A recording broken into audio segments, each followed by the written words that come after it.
Do you want to be a fighter? RMC. There's only one Tyson Fury. Fighters Club. I'd like to take this chance to apologize to absolutely nobody. Alexandre Herbinet. I am the greatest. Bonjour à toutes, bonjour à tous et bienvenue au 272e numéro du RMC Fighter Club, un Fighter Club qui rend hommage aux héros de Paris 2024, nos médaillés en boxe olympique, Bilal Benama, Sofiane Oumia et Djamili Aboudou. Et avec moi cette semaine, c'est le retour, il revient de vacances, enfin, l'un partenaire du Fighter Club, co-présentateur du podcast Au bord du ring, coach de pied-point de boxe anglaise, sa série Baba Versus sur YouTube et co-présentateur des One Friday Fight sur RMC Sport. Comment ça va mon Baba ? Ça va super Alex, salut tout le monde. Bien reposé ? De retrouver tout le monde, ouais super. On a vu un beau tournoi olympique et maintenant... j'ai pu suivre en plus tranquillement reposer tous les combats. Écoute, et on repart pour une belle saison de combat, boxe, MMA, on aura beaucoup de choses à dire mon Baba et ça redémarre maintenant. Ils étaient 8, 4 femmes, 4 hommes lancés dans la quête du Graal. Et avec 3 médailles ramenées de Paris 2024, la boxe olympique tricolore peut être fière de son bilan. De Villepinte à Roland-Garros, l'équipe de France a su être au rendez-vous pour empocher une double dose d'argent avec Sofiane Oumia et Bilal Benama, mais aussi un peu de bronze avec Djamili Aboudou. De quoi garder des souvenirs pour la vie, même si l'absence d'or restera frustrante. Au lendemain de la cérémonie de clôture, le RMC Fighter Club reçoit les 3 héros français médaillés sur les rings olympiques parisiens pour raconter leur parcours, mais aussi pour leur rendre un hommage plus que mérité. Et on va commencer par le plus petit de nos médaillés tricolores. Une finale, ça se gagne. Oui, l'uppercut crochet qui passe. Les deux qui touchent, Pierre. Oh là là c'est là fou, là. cette fin de match, elle est folle. Il double le jab. Bilal Benama continue à avancer. Il a les Oui, mains en bas. l'uppercut encore, Bilal, allez. Les 10 dernières secondes, la médaille d'or ou l'argent. L'or peut-être pour l'équipe de France de boxe. En faire une dernière, Bilal Benama. Ah oui, l'uppercut. Allez, pourquoi pas l'uppercut? Non, là, il est trop court. Les 5 Allez. dernières secondes, c'est terminé. Ah, les deux hommes qui se magnifique. On a tapent une dans les gants. très belle Fin finale. de la finale, très belle Quelle finale, Souleymane. Très belle finale entre ces deux boxeurs. Bilal Benama, l'arbitre a saisi son bras, il a saisi le poignet également d'Ousmatov. Est-ce que ça sera le coin rouge? Bilal Benama qui fait non de la tête, l'arbitre n'a pas encore levé le bras. Est-ce que ça va être le boxeur toulousain qui sera sacré champion olympique des moins de 51 kilos ou le petit Dousmatov, le Popeye d'Ouzbékistan, 1m55 face à Bilal Benama? Il fait non et c'est Dousmatov, champion olympique, médaille d'argent pour Bilal Benama. Le sourire du perdant, sourire de Bilal Benama. Et on a retrouvé les commentaires de Morgane Maury et Souleymane Sissoko, avec qui on vous avait fait une preview pendant que tu étais en vacances, Baba, sur ces bleus olympiques. Et on fera un petit bilan global à la toute fin. D'abord, on va rendre hommage à nos médaillés, Baba. Et on est ravis, on vous le disait, on commence par le plus petit, moins de 51 kilos, médaille d'argent battue en finale. Vous l'entendiez par l'Ouzbek Hassanboy Dousmatov. On va en reparler des Ouzbeks, Baba, parce qu'ils ont fait fort à Paris 2024 sur les rings. Monsieur Bilal Benama, comment ça va, Bilal ? Ça va super, merci à tous. Merci beaucoup déjà d'être avec nous pour ce RMC Fighter Club. T'es de retour dans ta région, en Occitanie, là ? T'as quitté Paris ? Là, j'ai quitté Paris, je suis rentré à Toulouse pour voir la famille un peu. Ça a fait du bien après ces longues semaines de prépa plus le tournoi ? Ouais, franchement, là, ça fait du bien. On a eu une grosse préparation. Et là, de pouvoir récupérer, surtout avec une belle médaille, je suis content quand même. Tu nous avais dit au micro de RMC après ta finale, je sais que tu avais dit j'ai qu'une hâte, c'est de la présenter à mon papa, la médaille, et tu disais je pense que je vais pleurer parce que ce sera trop fort émotionnellement. Comment ça s'est passé ? Tu peux nous raconter ? Ben là, je l'ai pas vu encore. Je l'ai pas vu parce que là, il faut que je parte en vacances récupérer de tout ce qui s'est passé. Donc du coup, j'attends qu'il revienne et je vais essayer de pas trop pleurer parce que ça va être compliqué. Je sais que ça va être compliqué, tu vois. Mais je suis tellement fier. Je suis tellement fier quand même de lui présenter ça que voilà, après tout ce qu'il a donné, tout ce qu'il a fait pour moi, je me devais en tout cas de faire une belle compétition, c'est une chose que j'ai faite, donc je suis content. J'ai l'impression que tu es plus fier pour lui que pour toi, Bilal. Franchement, honnêtement, ouais. Honnêtement, ouais, parce que c'est lui qui m'a baigné dans ce sport depuis l'âge de 4 ans.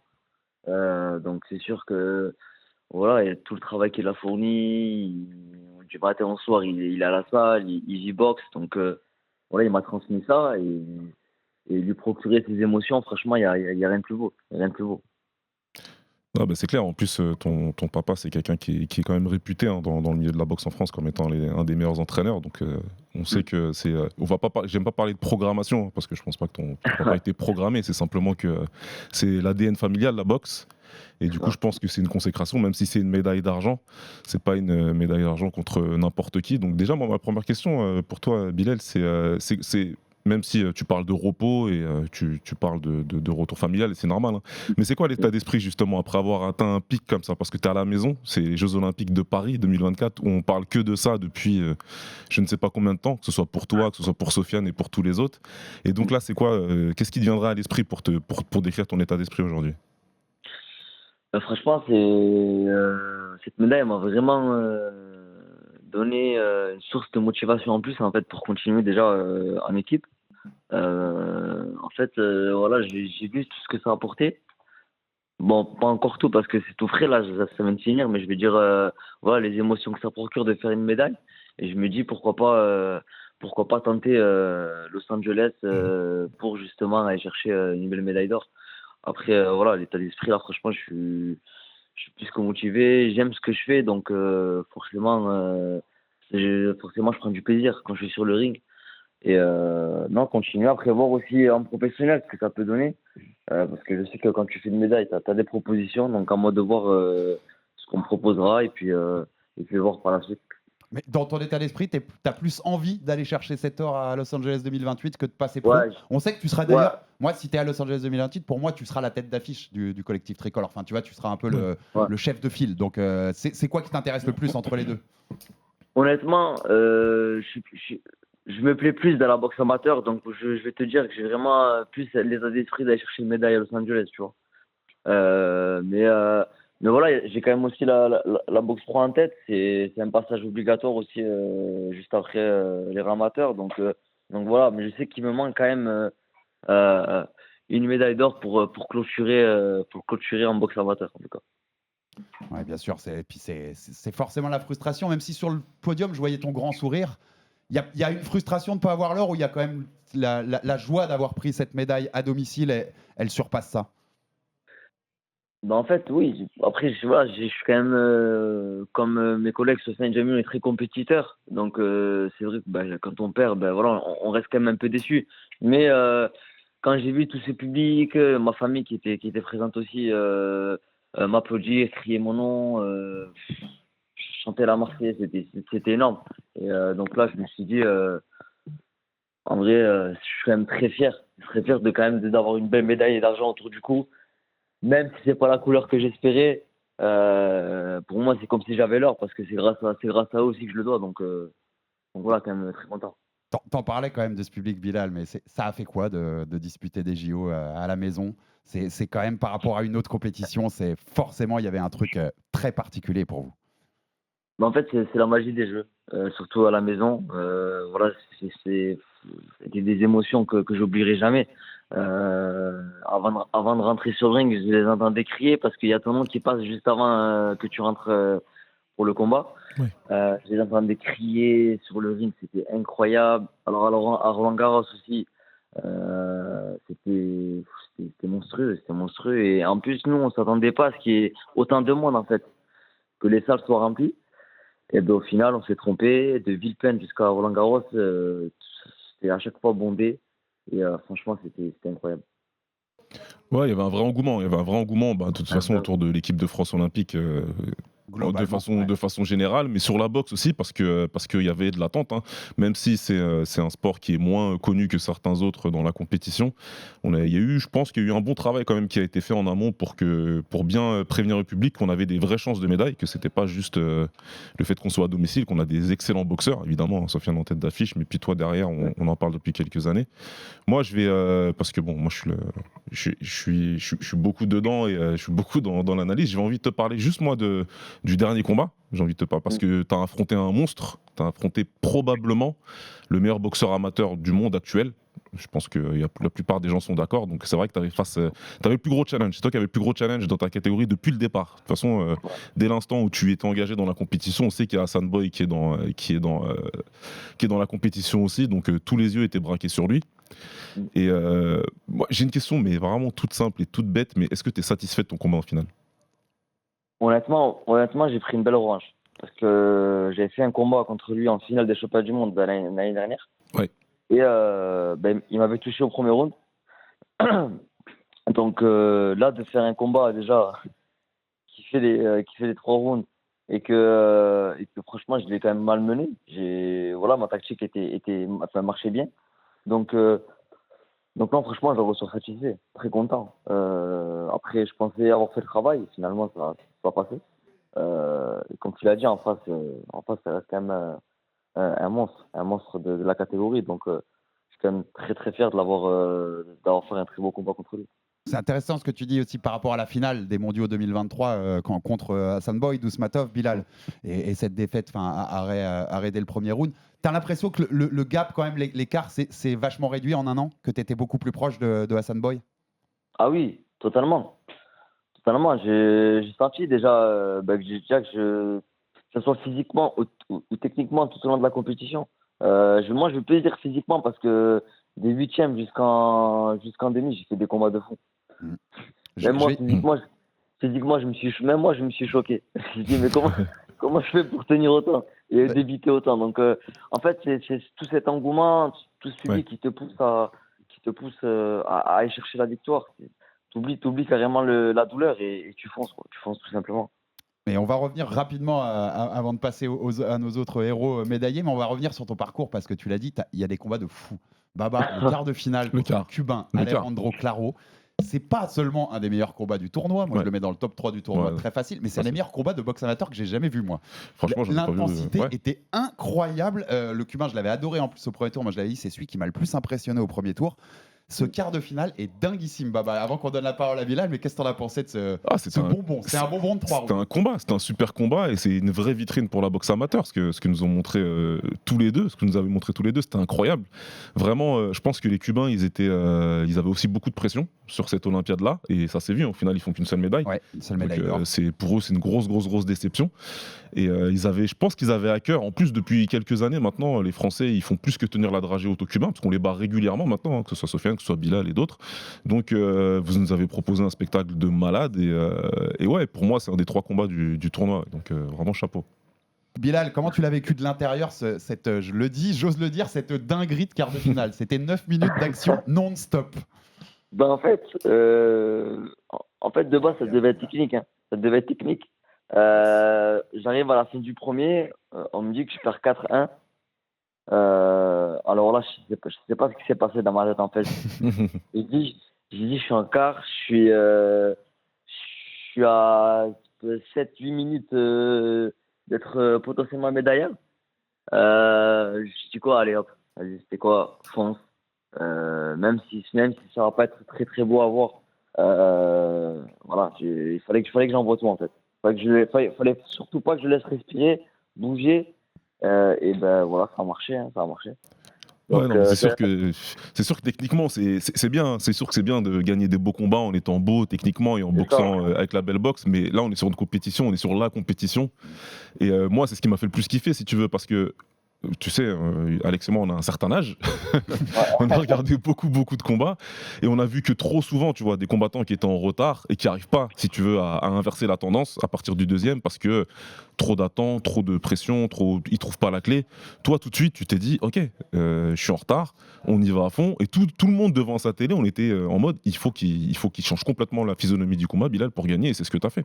Et je pense que ça a tout changé et probablement ça a déclenché ce que ça a fait, ce que tu as fait en finale, parce que moi je reviens encore dessus. Je m'attendais jamais à ce que tu lui fasses la guerre comme ça à Hassan Boy Dousmatov. Je pensais pas vraiment que tu resterais en face de lui. Parce qu'il est très dangereux, et tu le sais toi mieux que personne, hein. Il est très dangereux, surtout avec son bras arrière, mais bon, t'as pas hésité à rester en face de lui et lui faire la guerre comme t'as fait en quart de finale en fait. Ouais, c'est vrai. C'est vrai qu'après, peut-être le seul truc que j'aurais pu faire contre Hassan Boy, c'est vraiment le presser. Le presser, mais en fait, je voulais tellement garder cette tactique, et je voyais qu'elle marchait quand même. Parce que là, comme tu as dû le voir, les petits, c'est compliqué, parce que des coups, les couleurs, ils peuvent arriver de loin. Ouais. Je sais même moi, des fois, je me dis, mais comment il fait, tu vois? Comment il fait? Parce que moi, avec ma taille, c'est vrai que, voilà, certes, c'est un avantage, mais ça aussi c'est un inconvénient, tu vois. Ouais, c'est clair. Mais franchement, cette compétition, franchement, m'a beaucoup apporté. Elle m'a beaucoup apporté, que ce soit mentalement, physiquement, techniquement. Et c'est là où tu vois que, tu sais, quand tu fais des résultats au jeu, tu te dis, waouh, t'as les moyens de faire encore de belles choses. Et ça te motive à continuer, en fait. Mais pour rebondir, Baba, c'est ce que tu disais. C'est pour ça qu'il est conseillé à pas beaucoup comme le numéro 1 mondial amateur Dousmatov. C'est que pour sa taille aussi, ce qu'il fait, c'est incroyable. Un monstre absolu. Incroyable. Vous savez, comme j'aime les petites catégories, et il me plaît bien, moi. Hassan Boy, ça c'est clair, mais comme Bilal aussi. Et puis, je te propose, comme c'était un combat de fou, le quart contre Claro, je te propose que ce soit la finale des Jeux en 2028, non? Ça tirait pas, ça? Benama Claro en finale à Los Angeles. On aime bien? Franchement, c'est ça. c'est incroyable. Exact. Tu vois, pour boucler la boucle, c'est parfait. J'avais une dernière question, moi, Bilal, sur ton parcours. Merci beaucoup pour ta disponibilité. Y a pas de C'est souci. le premier tour, c'est le 8e de finale contre Roscoe Hill. Parce que j'ai senti ça chez pas mal de Français quand même. Mhm. Ce premier combat au JO de Paris, normal, il y a une nervosité. C'est un événement très attendu depuis des années pour le sport français. J'ai senti que tu avais du mal à rentrer dedans, en tout début en tout cas. Comment tu l'as vécu ça? Il y avait une nervosité, il y avait, tu vois, une impatience, un truc qui fait que c'est dur de rentrer dans une compète comme ça? Franchement, ouais, c'est vrai que j'avais beaucoup ce sentiment de Tokyo que j'avais avant ce premier combat en me disant putain, faut pas que je perde au premier tour. Et je pense que c'est ça qui m'a mis un stress énorme que j'ai eu du mal à gérer d'ailleurs. Du coup, j'ai attrapé un point de côté en plein échauffement. Ouais. Ouais. Et ouais, pourtant avec l'expérience que j'ai, mais en fait j'entendais le monde, j'entendais aussi. Enfin, il y a mon père qui était là aussi. Mon père qui était là, la première fois qu'il me voyait boxer à haut niveau. En fait, il y avait tout un stress à gérer. C'est pour ça que sur le ring, au début, j'étais un peu crispé, j'avais du mal. Je gagne quand même le premier 5-0, mais derrière, je sais pas ce qui se passe dans ma tête. Je me suis dit, il faut pas que je perde au premier tour, parce que moi, ce que je disais aussi avec mes collègues, je disais quoi, si je passe le premier tour, je vais au bout. Je dis, il faut que je passe le premier tour, et après, j'irai au bout. Au final, voilà, bon, je réussis quand même à gagner, mais c'est vrai que c'était un combat très, très compliqué. Ouais. Ah, c'est pas facile, Baba. Enfin, faut le dire, toi, tu connais bien les combats et les différents niveaux, mais les Jeux Olympiques, c'est à part. Des Jeux Olympiques chez soi, c'est quand même encore un autre. C'est délire, voilà, quoi. moi quand je vous ai tous regardé, j'ai suivi l'équipe de France à fond, que ce soit sur les réseaux sociaux avec ce qu'on avait de disponible et puis ensuite sur les combats. Et à chaque fois que vous êtes rentrés, je vous regardais et je me disais putain les gars, ça doit être dur pour eux dans la tête parce que une Olympiade à la maison avec le regard de toute la France, de toute la famille. Déjà c'est jamais facile, je trouve moi, personne de boxer avec sa famille dans les tribunes ou ses amis dans les tribunes et tout.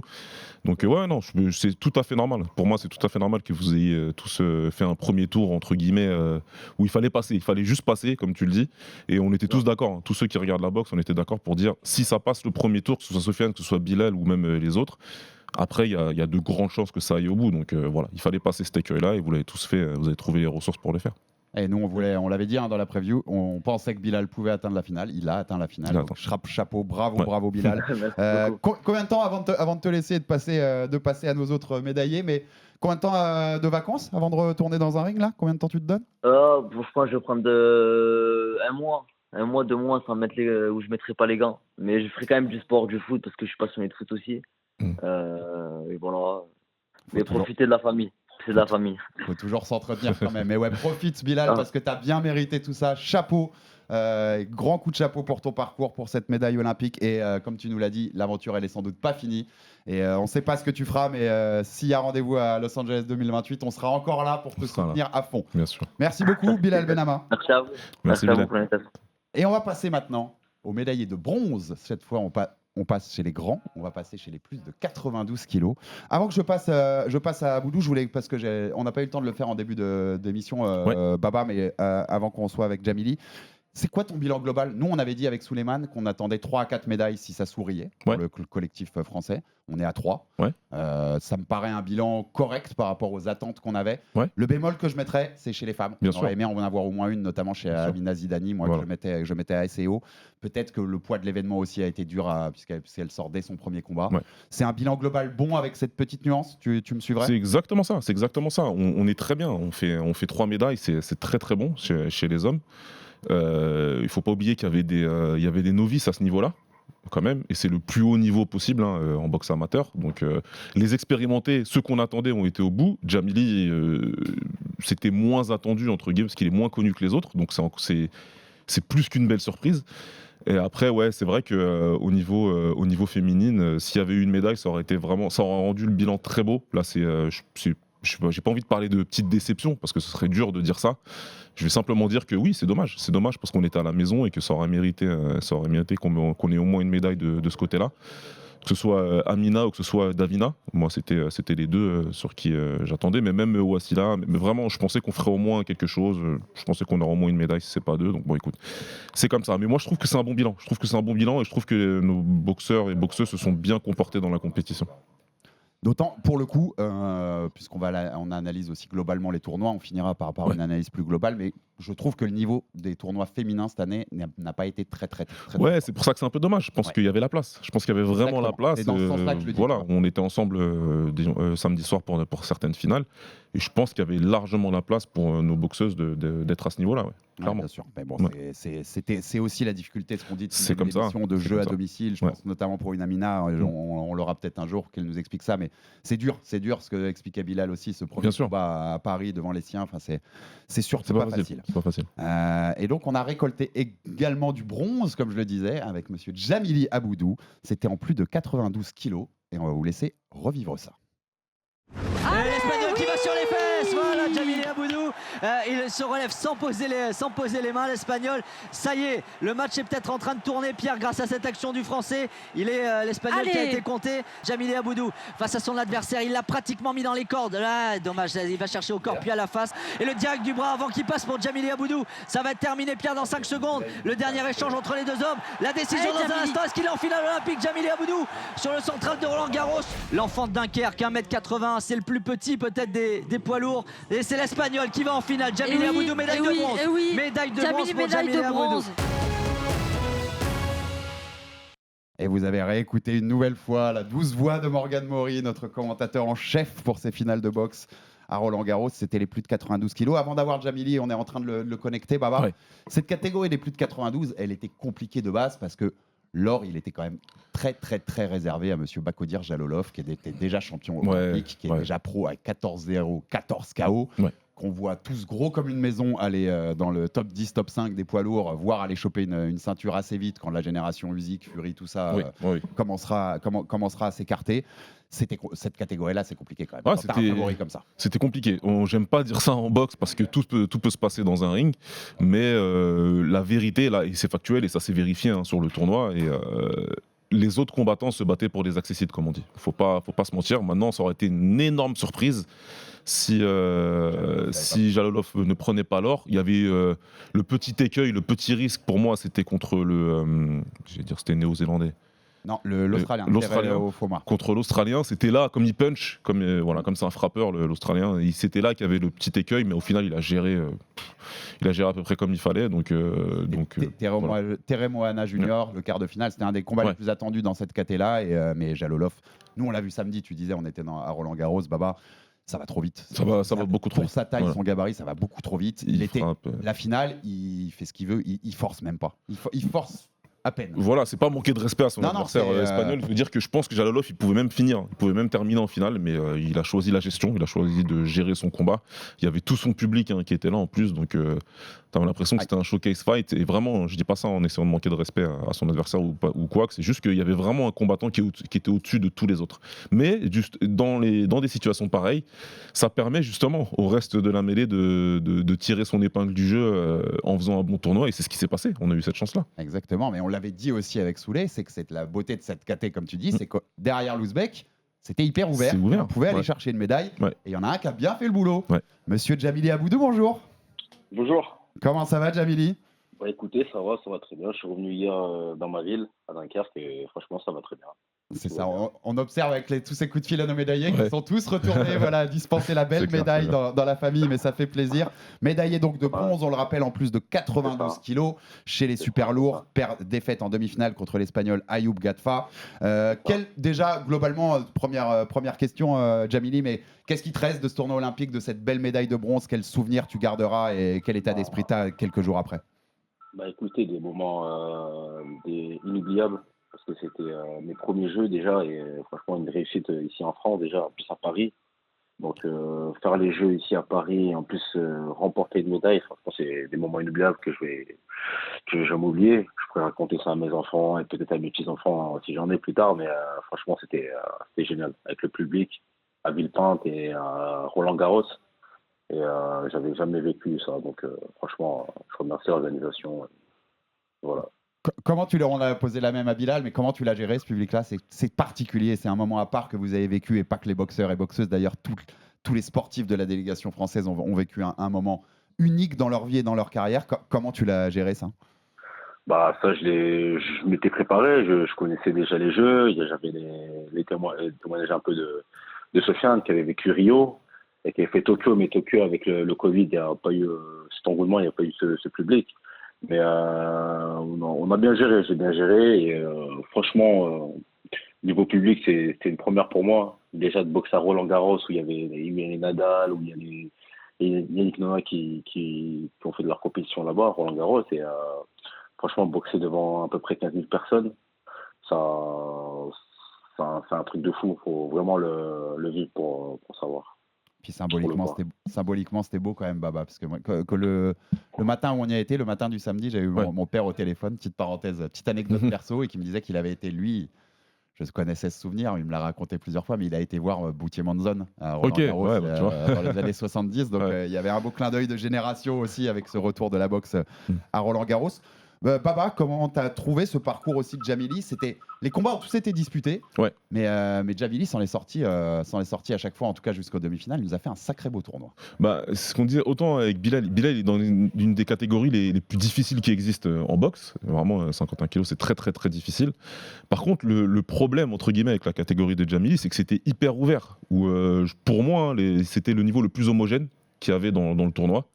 En dehors du champion, où je pense que lui était un petit peu au-dessus du reste, mais sinon le niveau était super homogène, donc ça voulait dire que pour passer des tours à chaque fois il fallait batailler ferme, il n'y avait pas d'histoire de s'économiser, il n'y avait pas d'histoire de faire des stratégies pour pouvoir garder l'énergie pour le tour d'après, et voilà, et à ce petit jeu là je pense que Djamili t'en voulait plus que les autres, et tu as réussi à le montrer dès ton premier tour. C'est ça. Djamili, toi... Vas-y. Je te rejoins Baba parce qu'en plus c'est vrai, parce que moi j'ai répété à Biel, je disais quand même Biel a fait un sacré parcours parce qu'il a boxé que des Américains, il a boxé l'Américain, il a boxé le Dominicain, il a boxé le Cubain, le Cubain, donc franchement c'était tous des grosses têtes, et je lui disais à Biel, t'as fait un très gros parcours jusqu'en finale, et franchement je lui dis tu tires mon chapeau. Mais ouais, Biel c'était vraiment difficile quand même, et il a réussi à aller étape par étape. Je sais pas si vous avez vu, il a fait que des guerres, et franchement, moi je le félicite pour franchement, ça va y arriver. À tous ceux qui sont critiques de la boxe olympique amateur, et il y a des choses à critiquer, je leur conseille, en effet, tu regardes tout le tournoi de Bilal, tu te dis non mais attends, là c'est du spectacle quand même. Non mais c'est clair, ce que tu dis c'est vrai, et ça témoigne de beaucoup d'humilité de ta part, mais encore une fois, moi je reviens sur ton parcours à toi, et toi aussi t'as fait que des guerres. Toi aussi t'as fait que des guerres, sachant que c'est les poids lourds, et qu'on sait tous que dans cette catégorie là, s'il y en a une qui passe, c'est terminé, on dit merci, au revoir, donc c'était pas facile, et plus toi, comme t'es plus petit de taille pour cette catégorie-là, et que tu as eu que des Golgoth sur ton parcours, il a fallu à chaque fois aller chercher des victoires. C'est pour ça que moi je te tire un gros coup de chapeau. Qu'est-ce que tu peux nous dire d'ailleurs, Djamili, sur ces deux premiers huitièmes et quarts de finale? Tu t'imposes décision majoritaire contre l'Algérien Mourad Kadi et l'Équatorien Gerlon Congo. Je disais, de combats disputés, mais tu vas à chaque fois, tu trouves la solution pour t'imposer, notamment sur les derniers rounds, et imposer ta boxe. Comment tu juges ces deux premiers combats que tu as eu à Paris? Déjà, pour revenir, les trois adversaires que j'ai eus jusqu'à Ayoub, les trois adversaires, l'Algérien, l'Équatorien, on se connaissait. L'Algérien, on s'est boxé 2 fois. Je connaissais, on s'est entraîné sur des training camps, et donc je connaissais un peu ses défauts. Je sais que c'est un boxeur dur, qui est sur place, qui est pas très mobile, tu vois, et donc je connaissais déjà, donc j'ai pas eu de mal. Je suis resté sur ma boxe, sur la mobilité, sur la vitesse, et c'est passé. Et l'Équatorien aussi, pareil, on s'était jamais boxé, mais on a eu l'occasion de s'entraîner ensemble sur des stages en Colombie ou à Nancy, etc. Et donc voilà, pareil, je suis resté sur ma mobilité. Je sais que c'était quelqu'un qui était pas très physique, que dès qu'au premier round il commence à flancher, donc j'ai joué sur le physique et sur ma force, et il a flanché, donc j'ai pu remporter le combat. Donc voilà. On a aussi cette demi-finale, donc t'en parlais contre l'Espagnol, Ayoub Gavda, et on en a parlé un peu Baba, parce que il y avait de la place. Il y avait de la place dans cette demi-finale, et on n'est pas passé très loin en fait, non? Djamili d'abord, qu'est-ce que t'en penses? Et je te donne la parole ensuite, Baba. Mais pour moi, c'est même entre Bilal, pour moi Dousmatov était au-dessus, Alvarez Oumia est aussi très très disputé, ça peut basculer dans les deux sens, mais j'avais le Cubain moi devant. Cette demi-finale contre l'Espagnol, il y avait vraiment la place, Djamili. C'est ce qu'on m'a dit, ce qu'on m'a répété. J'ai eu certains retours qui me disaient que premier round, ils ont été un peu Ils ont été un peu sévères au niveau de la notation du jugement, mais après, voilà, moi, c'est un combat. Tant pis, j'ai perdu, on pense à autre chose. Mais sur le combat, je pense que le troisième round que j'ai pu effectuer, j'aurais dû faire cette stratégie-là. Rester sur ma vitesse, sur ma mobilité et toucher et vite sortir.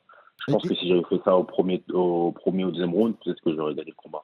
Et c'est J'étais quoi, directement à la bagarre. c'est le temps que tu t'adaptes en fait, ou c'est que t'étais pas assez dedans dès le premier round? Comment tu l'analyses? Non, j'étais dedans sur le premier round, mais j'aurais dû changer la boxe, j'aurais pas dû aller sur lui. J'aurais dû plus être, vous savez, sur des travails de feinte, sur de vitesse, et vite toucher, vite sortir, comme j'ai fait au troisième round.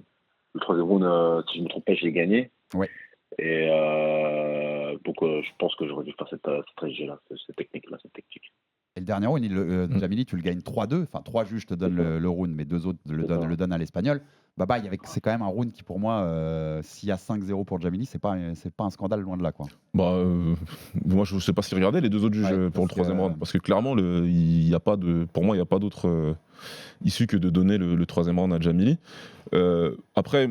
Moi, je suis d'accord avec toi sur ce que tu dis, sur ton analyse. En plus, j'imagine que vous avez débriefé avec les coachs de l'équipe de France et que vous vous êtes dit qu'il y avait probablement ça à faire. Moi, je pense que les 2 tactiques pouvaient marcher. Tu l'as montré, parce que même dans le premier round, le jugement il est un petit peu sévère aussi. Et ce que tu fais fonctionne. Le fait de lui mettre de la pression, il n'aime pas ça. Il n'aime pas boxer en reculant, en plus, l'Espagnol. Et ça s'est vu un petit peu. C'est juste que après, il faut toucher plus régulièrement. Lui, c'est la boxe amateur, donc il y avait certaines touches qui paraissent un peu impressionnantes quand il utilise son jab, et ça fait que ça peut impressionner certains juges. Mais voilà, si tu me dis que c'est un combat pro sur ce premier round, je peux te garantir que les 3 juges ils vont te le donner. Donc c'est vraiment une histoire de dans quelle règle on est et qu'est-ce qui va impressionner plus un autre. Moi, je pense que les 2 tactiques fonctionnaient. T'as bien fait en tout cas de faire ce que t'as fait derrière dans le troisième, parce que tout de suite, dès que t'es devenu plus mobile du tronc et plus mobile sur tes jambes, tu le touches, tu l'envoies au tapis. Après, c'est difficile de finir. Lui, il s'accroche à la vie, il veut pas, il est en demi, donc il veut pas perdre. C'est la boxe, c'est comme ça. Il y a 2 personnes sur le ring, il faut qu'il y ait un vainqueur et il faut qu'il y ait un perdant. Mais tu peux, que ce soit toi, que ce soit Bilal, que ce soit Sofiane, il y en a aucun qui peut dire j'ai perdu et j'ai pas boxé. J'ai entendu ça dans certains commentaires et certains où, pour être tout à fait honnête, je comprends pas trop. Pour moi, personne n'a de regret à nourrir sur ce que vous avez proposé dans les combats où vous avez des défaites. Vous avez tout donné, les gars, vraiment.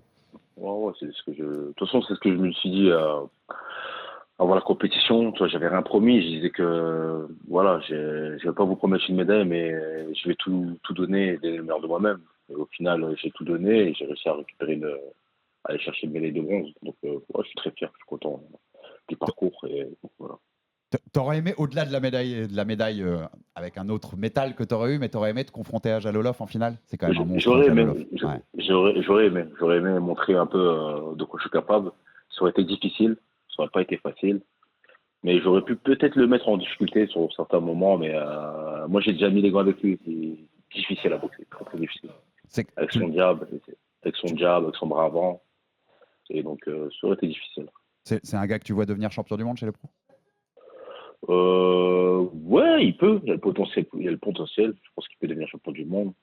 Peut-être dans quelques années, je sais pas, dans 5-6 ans, parce qu'il y a encore des monstres encore qui sont là. Donc, je pense dans quelques années, il peut devenir.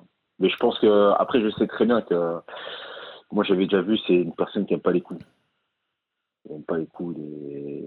Quand vous lui mettez vraiment une bonne pression, parce qu'en pro, c'est pas pareil, c'est des petits gants. Non. Et je pense qu'il faudrait qu'il prenne bien physiquement. Et je pense que ça va le faire dans quelques années. Et je pense qu'il peut devenir champion du monde. Voilà. Et 2 petites dernières questions. Merci Jamili de la disponibilité. C'est très cool de vous avoir au lendemain de la cérémonie de clôture des Jeux de Paris. C'est quoi la suite pour toi? Tu as 28 ans, Jamili? On sait que tu avais raté Tokyo, c'était Mourad Aliyev qui avait pris la place en super lourd, qui depuis est passé pro à plus d'une dizaine de victoires et construit tout doucement sa carrière en Allemagne. On lui passe un clin d'œil à Mourad. C'est quoi toi l'idée? Tu as envie d'un passage pro? Tu as envie de pousser à Los Angeles? Comment ça se passe dans ta tête, Jamili? Écoutez, pour l'instant je suis en équipe de France et je verrai les portes, les opportunités. Pour l'instant je suis en équipe de France et s'il y a une occasion en pro, pourquoi pas. On verra comment ça se passe, mais là, pour l'instant, j'ai pas de proposition. Après, pourquoi pas un passage au pro, mais pour l'instant, il n'y a pas de proposition. Donc, on verra comment ça se passe à l'avenir. Et comme j'ai demandé à Bilal, combien de temps de vacances avant de remonter dans le ring, Jamili? Combien de temps on fait une Combien de médaille temps olympique? Combien de temps? Bah écoutez, là je vais prendre beaucoup de repos, énormément, et je pense d'ici 2-3 mois, on va reprendre tout doucement. Voilà, c'est tout. Mais là, le premier objectif est pas penser boxe, rester auprès de la famille. J'ai ma petite encore qui est née en 2021 et durant toutes ces années, j'ai pas beaucoup été là, j'ai beaucoup été en stage à l'étranger.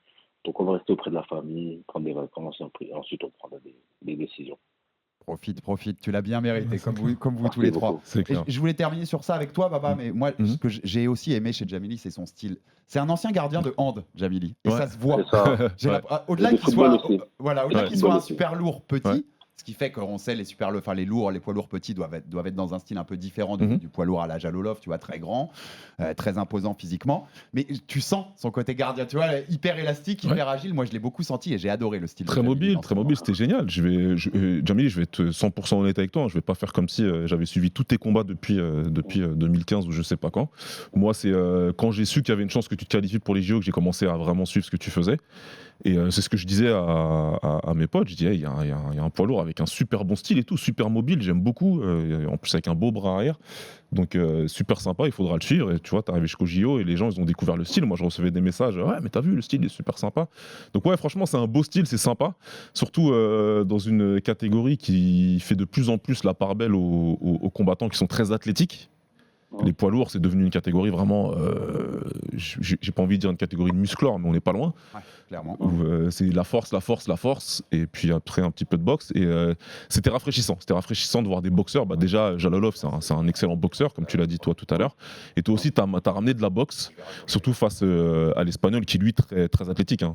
C'est un poids lourd typique, très athlétique. Donc ça faisait plaisir de voir les oppositions de style et ce que tu as montré. Et donc, ouais, moi, je suis vraiment fan du style.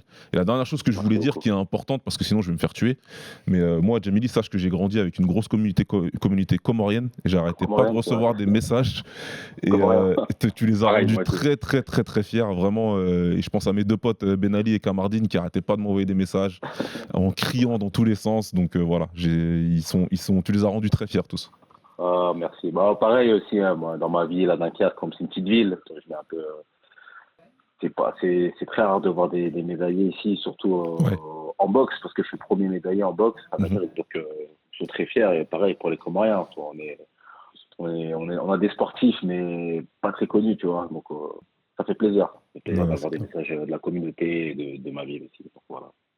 Tu nous as clairement tous rendus fiers. Bravo et merci Djamili Aboudou pour cette belle médaille de bronze. On rappelle en plus de 92 kilos aux Jeux de Paris 2024. C'est forcément inoubliable d'avoir fait une médaille à Paris pour un sportif français et ça restera gravé. Merci beaucoup Djamili et à très vite. On suivra bien sûr ta suite de ta carrière avec grand intérêt.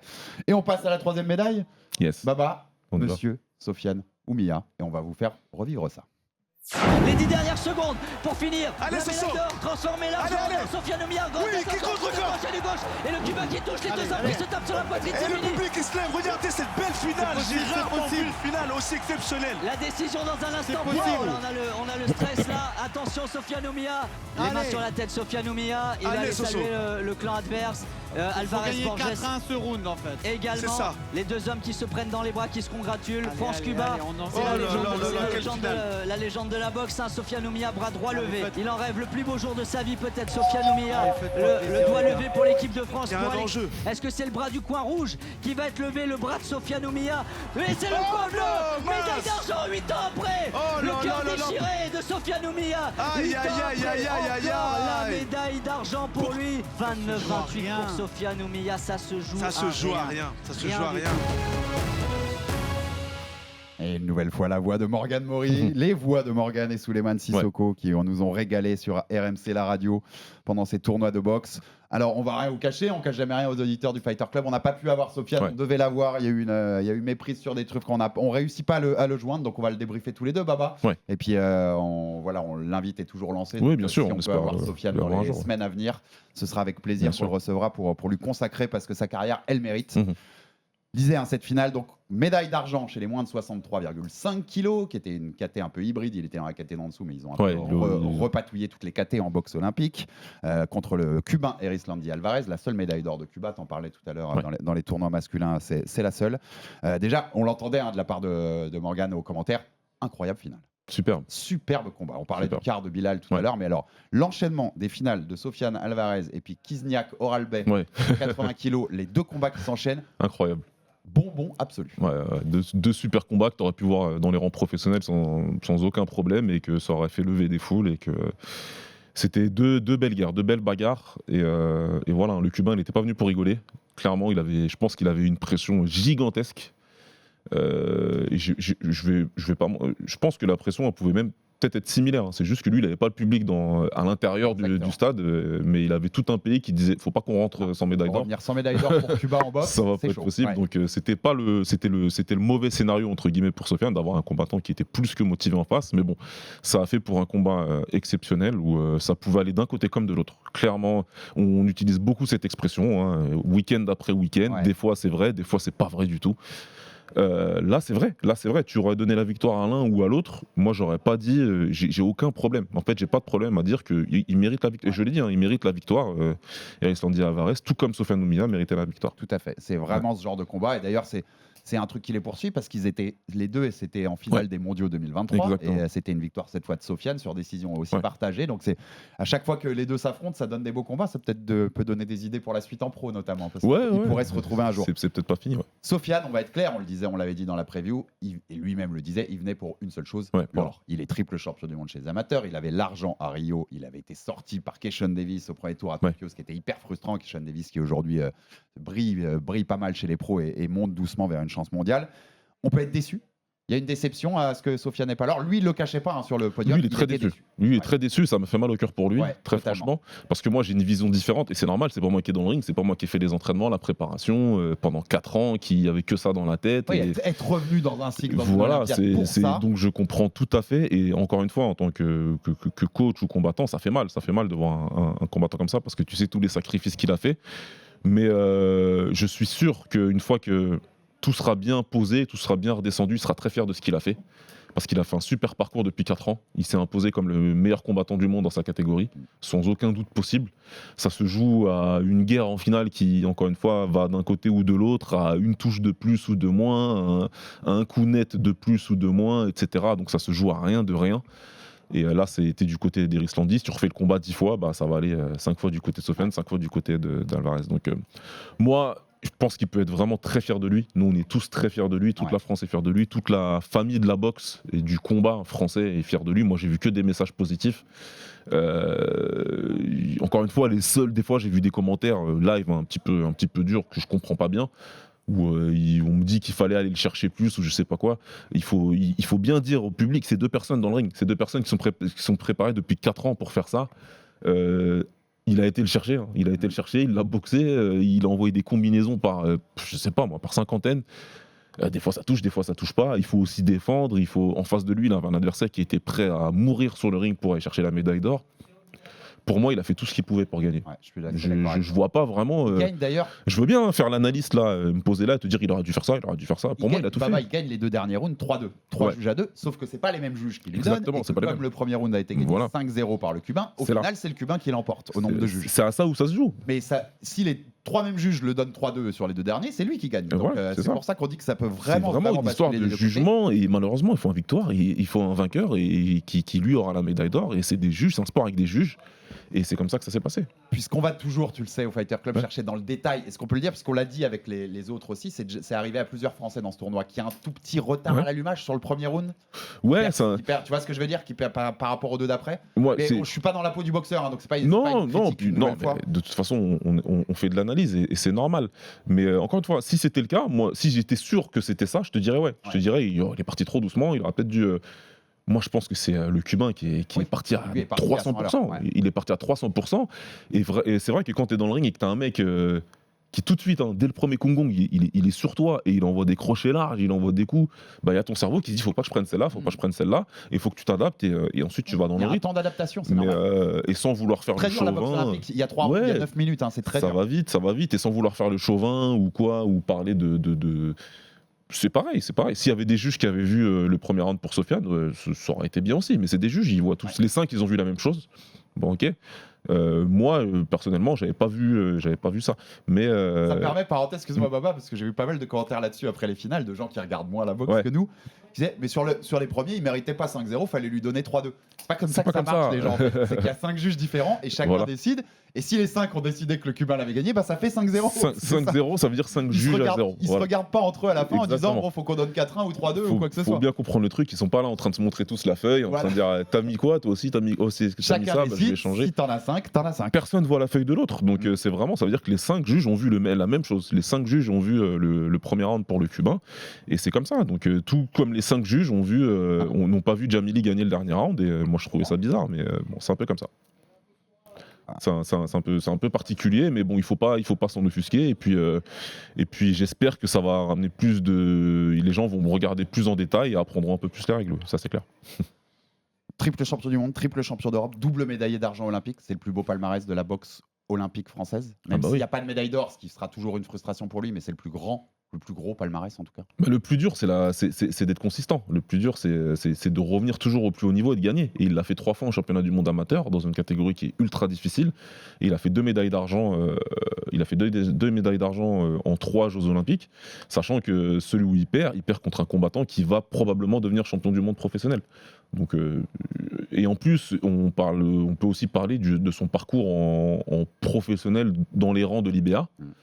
Où c'est victoire sur victoire dans des combats showcase où on lui met des adversaires très difficiles à manœuvrer. Donc il s'est imposé comme le meilleur boxeur du monde de sa catégorie et comme l'un des meilleurs boxeurs amateurs sur les, je sais pas moi, 4-5 dernières années. Facilement, et son parcours dans tous les JO, allez revoir, mais le quart contre le Hongrois Kovacs, la demi contre le Canadien. C'est beau, il est tellement au-dessus. C'est de la gestion, c'est de la belle boxe, c'est absolument parfait. C'est beau. Il a 29 ans, Sofiane, il est déjà à 5-0, 3 KO chez les pros. Il y va tout droit maintenant. Maintenant, c'est le monde pro, c'est ça qu'il attend. Alvarez, qu'il a affronté, a signé avec Queensberry, le promoteur anglais. Donc lui aussi va se faire une belle carrière. Il faut un gros promoteur pour Sofiane, pour le pousser, vu son talent. En tout cas, il faut un promoteur qui lui donne les moyens d'avancer. C'est tout ce que j'espère. Tout ce que j'espère, c'est qu'il a un promoteur qui lui donne les moyens d'avancer correctement, dans les conditions qui lui permettent de s'entraîner sans avoir autre chose dans la tête. Qu'on s'occupe de lui pour avancer et qu'il aille le plus loin possible dans la performance, qu'on répète pas les erreurs qui ont été faites avec Tony Yoka, qu'on le protège pour qu'il puisse monter comme d'autres combattants sont protégés, comme ceux qui ont fait des médailles olympiques derrière ont pu monter entre guillemets derrière des rideaux et qui puissent apparaître dans la lumière en ayant un palmarès et de l'expérience professionnelle suffisante pour pouvoir briller.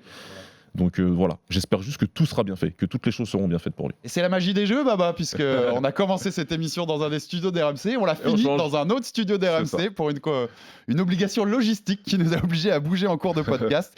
Mais donc on va finir, on avait conclu sur Sofiane Oumia et cette belle médaille d'argent chez les moins de 63,5 kilos. On voulait passer un petit clin d'œil à Makan Traoré aussi, qui est le 4e français qui était engagé, qui lui est le seul pas médaillé, c'était en moins de 71. Catégorie pas facile, qui était assez dense, et donc il n'a pas pu avoir de médaille, mais gros big up pour son parcours. Et bien sûr, d'arriver au jeu, on le dit souvent en boxe olympique, il faut se rendre compte, la qualif est souvent plus dure que le tournoi olympique. C'est plus dur, c'est très, une galère. Difficile. C'est très très difficile de pouvoir arriver au tournoi déjà, donc c'est un bel accomplissement de sa part. Et en plus ensuite il arrive en quart de finale, donc c'est pas loin, il termine pas très loin. Et c'est un bel apprentissage aussi pour lui, du plus haut niveau. Il va pouvoir continuer sa carrière, enchaîner sur les championnats d'Europe, championnats du monde, etc. Et après, rendez-vous 2028. Si lui, en tout cas, souhaite continuer jusque-là, il pourra ensuite mettre à profit toute son expérience en 2028. Donc ouais, gros big up à lui. Puis il a entraîné un petit peu l'équipe avec sa première victoire. Ça entraîne de toute façon forcément l'équipe. Ouais, bien sûr, c'est comme on dit, on lance la vague et puis c'est parti. Ouais. Et puis bien sûr, mais un hommage, même si elles n'ont pas ramené une médaille, au collectif féminin, Mina, Wassila.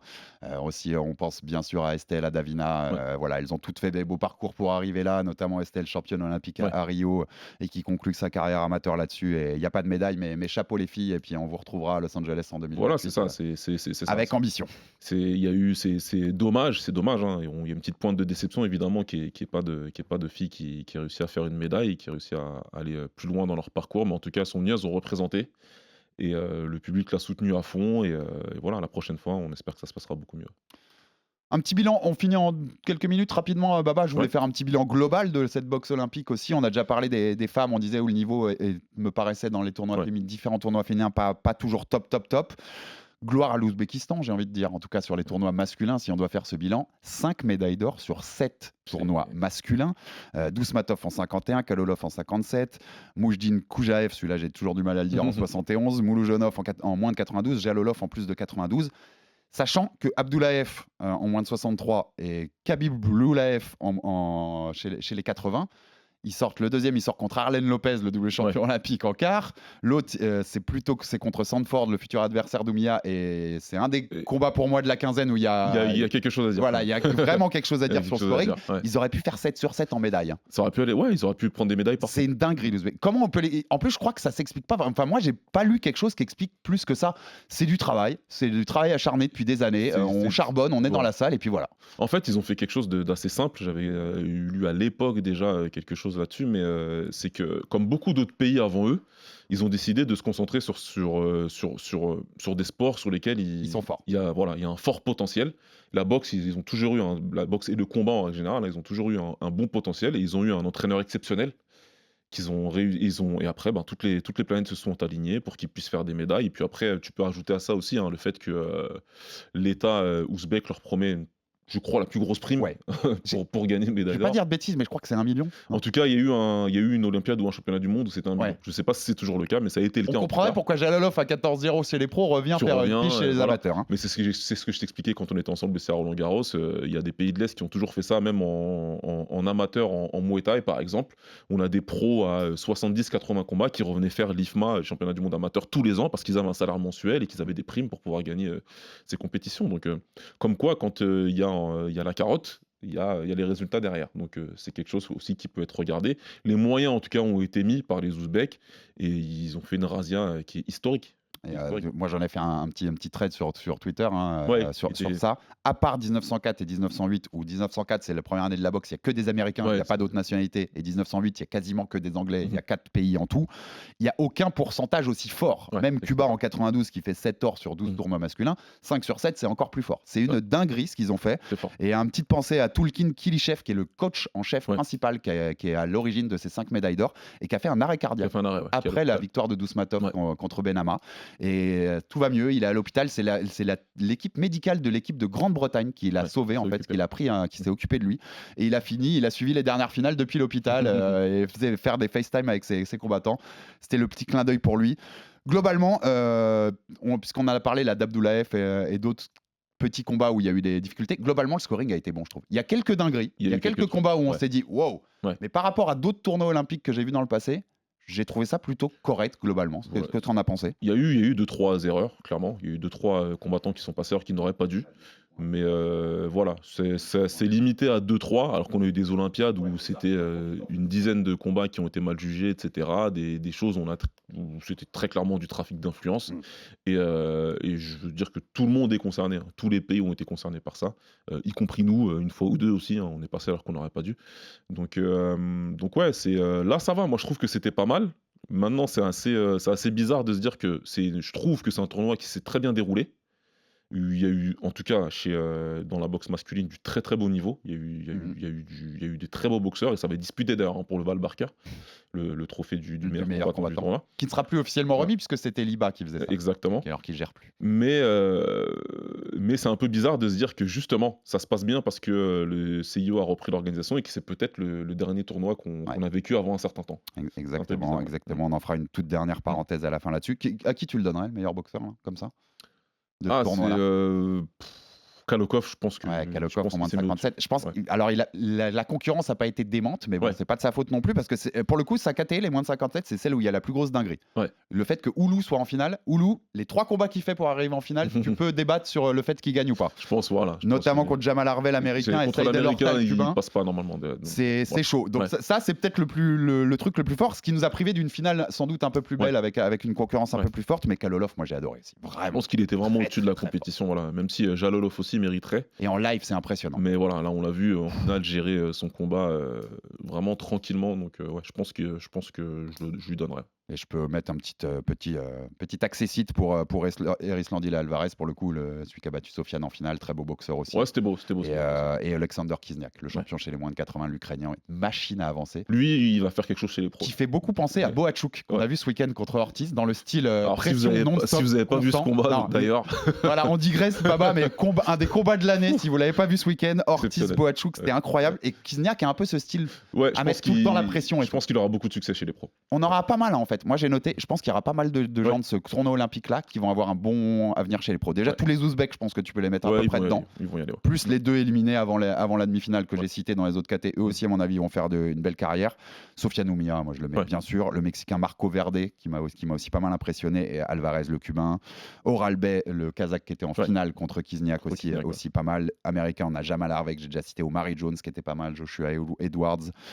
J'avais aussi Terry Moana Junior, tout à l'heure, chez les lourds. Vu son punch, ça va faire mal chez les pros.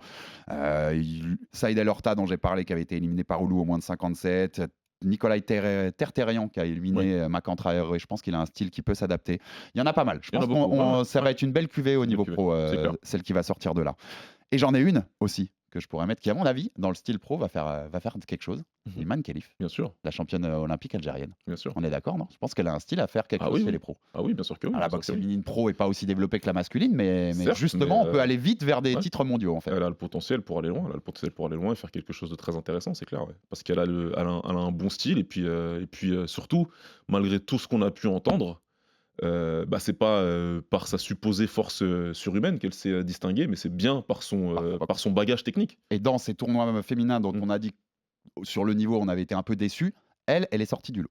Elle est sortie du lot parce que pour sa qualité de boxeuse. Techniquement parlant, elle a surpassé tous ses adversaires. Et je parle bien de technique, et de tactique et de boxe. Elle a très bien boxé, elle a un beau style et elle a montré que c'est une excellente boxeuse. On finit là-dessus un peu, Baba? Ouais. On ouvre la dernière parenthèse avant de finir. Il fallait qu'on en parle, c'était obligé. C'est malheureux pour ce sport-là, mais c'est ce qui a fait le plus parler autour de la boxe olympique. C'est pas de la boxe, c'est cette affaire avec Iman Khelif, cette affaire avec Lin Yuting, également la taïwanaise. Bon, si vous m'avez suivi sur les réseaux, si vous suivez Baba, je pense que vous avez absolument pas de méprise sur ce qu'on pense de cette affaire-là. C'est une dinguerie, Baba. Le monde a voulu en faire une coupable. Déjà, ils ont créé une icône. Elle est passée de 60 000 à 1,9 million ce matin en regardant abonné Instagram. Ça va devenir une superstar et elle va pouvoir en profiter. Donc, merci à tous ces haters de l'autre côté. Et j'ai envie de passer un coup de gueule énorme. Mais ce qu'on a vu, c'est une guéguerre politique dont elle est la principale victime, en fait. Elle est la victime collatérale des délires de Oumar Kremlev, président de l'IBA, de l'ancienne AIBA. On rappelle que cette fédération est corrompue au point qu'on leur a retiré la gestion des tournois olympiques. C'est la première fois que ça arrive en je ne sais pas combien d'années qu'on retire à une fédération tout ça. Il y a plein de détails, je vous laisse aller voir. On n'a même pas le temps de tout faire, mais c'est lunaire. D'avoir que le monde ait cru Oumar Kremlev et l'IBA sur ces trucs sans aucune preuve. Ils n'ont jamais apporté la moindre preuve. C'est un délire. Je suis désolé, mais c'est très parlant du... Je vais encore m'attirer les foudres des gens. Tu peux y aller. C'est très parlant du niveau intellectuel de certains. Je suis désolé, je suis obligé de le dire comme ça. J'arrive pas à trouver une autre formule. C'est très compliqué. J'arrive pas à trouver une autre formule. Qu'on se contente de si peu pour pouvoir ensuite attaquer en meute une personne. Il n'y a rien qui va dans ce Je trouve ça honteux, dégueulasse, c'est honteux. Et vraiment, encore une fois, moi j'ai vu des personnes, et des personnes que je connais, donc vous allez probablement écouter ce que je suis en train de dire. Oui, c'est vous que je vise, c'est honteux. Ce que vous avez fait, c'est honteux d'avoir utilisé votre petite plateforme pour pouvoir bip, le mot commence par un C, à la tête d'une personne que vous ne connaissez pas, qui vous a rien fait, sans preuve, juste écouter la parole. Que vous aviez jamais regardé avant aussi, parce que vous ne connaissiez même pas. Baba, tous ceux qui étaient sur la défense des femmes dans la boxe et tout. C'est des gens qui n'ont jamais regardé un combat de boxe olympique. Ils en ont rien à secouer des boxeuses olympiques. On va être clair et net. Et puis pour beaucoup, c'est les mêmes personnes aussi qui demandent si la femme portait une jupe quand elle a été agressée. Donc c'est bon, il faut arrêter 5 minutes. Non, mais tu vois, c'est un délire. 5 minutes, cette hypocrisie. Je sais pas pourquoi, je sais pas ce qui a poussé les gens à rentrer peut-être à corps perdu dans ce harcèlement-là en ligne. Mais bon, c'est juste honteux. Ça s'écroule tellement vite. Il y a eu 2 contrôles, championnat du monde 2022 et 2023. En 2022, apparemment, ça passait pour Liba. Il n'y avait pas de problème pour continuer comme ça. Alors qu'en 2023, d'un coup, quand elle arrive à la fin du tournoi et qu'elle vient de battre une Russe, Iman Khelif, là d'un coup, ça se retourne. C'est pas avant le tournoi, ça c'est à la fin du tournoi. Moi, j'ai des témoignages de première main d'athlètes qui sont passés, françaises qui sont passées par Liba, à qui on a fait passer des tests de genre. Vous saviez, c'était quoi les tests de genre? On leur faisait baisser le pantalon devant des officiels. On est en 2024, messieurs. On leur faisait baisser le pantalon pour vérifier si c'était des femmes ou non. Libéa et Oumar Kremlev, c'est du n'importe quoi. Le côté lié sur Lin Yuting, qui est l'autre médaille d'or, la taïwanaise, qui a été aussi dans cette affaire-là. Après les mondiaux 2003, elle est contrôlée aux Jeux asiatiques de Guangzhou, en Chine, par le comité olympique chinois qui contrôle ce truc-là, qui ne voit aucun problème et qui la laisse continuer à... Donc si vous voulez continuer à croire sans preuve Oumar Kremlev et Liba, on va bien se marrer. D'ailleurs, au passage, l'association, le comité algérien va porter plainte pour ça. Donc on va voir ce qui va sortir de ça. La Taiwan Boxing Association, donc la fédération de Taïwan qui concerne Lin Yuting, elle demande officiellement à l'IBA de dévoiler qui leur a dit de ne pas donner les... Puisque l'IBA a dit non, mais on ne peut pas dévoiler les tests qu'on a fait parce que c'est Taïwan et l'Algérie qui nous ont demandé de ne pas le faire, vous avez entendu, parce qu'ils savaient. Taïwan leur dit qui vous a demandé de faire ça et mettez-les les tests, il n'y a aucun souci, mettez-les. Je pense qu'on va rapidement voir combien l'IBA et Kremlev ont lâché une bombe puante sur les Jeux qui a très bien marché. Ça a marché parfaitement. Ça a très bien marché. Leur plan a très bien marché. Leur tentative de déstabilisation, elle a très bien marché. Les boxeuses qu'ils ont utilisées ont joué le jeu parfaitement. Moi, je pense à l'Italienne qui s'est couverte de honte. Moi, j'ai pas peur de le dire. Elle s'est couverte de honte avec ce qu'elle a fait. Et grand bien lui fasse. Si derrière, elle a une carrière politique qui se dessine pour elle dans son pays, bravo à elle. Bravo à elle, parce que c'est un coup qui a bien été réalisé. Tu sais, moi j'ai même pas envie de m'étendre plus que ça sur la question, j'ai juste envie de féliciter Iman Khelif parce qu'elle a eu le tournoi le plus difficile que j'ai vu de ma vie. Elle a eu une épreuve sportive mentalement, j'ai rarement vu des gens qui ont été dans des conditions pires que ça pour performer, et malgré tout elle est partie chercher la médaille d'or. Donc ça dit beaucoup de son mental. C'est une guerrière qui est partie, qui n'a reculé devant rien pour aller chercher sa médaille. Encore une fois, elle l'a fait en boxant magnifiquement bien. Elle a un très beau style, parce qu'il faut rester sur le sport. Elle a montré une très belle boxe, elle a surpassé ses adversaires une à une. Et je te dis merci à eux, parce que si elle fait un combat pro, elle va faire un carton. Ça va être vu par beaucoup de gens. Très bien. Et elle aura une très belle bourse pour faire ça, et ce sera mérité. Et voilà. Et c'est la meilleure conclusion possible qu'il y avait. Et vous savez pourquoi on a dit avec Baba tout à l'heure que les Jeux Olympiques seraient, la boxe serait peut-être plus au JO en 2028 ? C'est à cause de l'IBA. Bien sûr. C'est à cause de l'IBA, parce que si le CIO ne trouve pas une autre gouvernance que l'IBA, moins corrompue, moins tout ça, elle ne mettra pas la boxe aux Jeux Olympiques 2028. Donc les gens qui faussoient la boxe, qui ont tué la boxe aux Jeux Olympiques, vous ont vendu un truc qui était faux sans aucune preuve, et vous savez à qui je parle, tous plongés dedans, la tête la première. Prenez des leçons là-dessus, parce que c'était n'importe quoi. Je pense qu'on a dit tout ce qu'on avait à dire, Baba. Je pense que c'est bon. On est assez d'accord. Merci beaucoup. Abonnez-vous sur toutes les plateformes pour rater aucun épisode du RMC Fighter Club. Envoyez-vous de la force, des commentaires, des pouces bleus. Ça fait toujours avancer le bousin. Et à très vite pour un nouvel épisode du RMC Fighter Club. On aura beaucoup de choses à dire cette année, je pense, Baba, en boxe quand même. Ça va être une belle saison. Allez, à très vite. Ciao tout le monde, et à bientôt pour un nouveau Fighter Club. Ciao, bon Baba. RMC Fighters Club.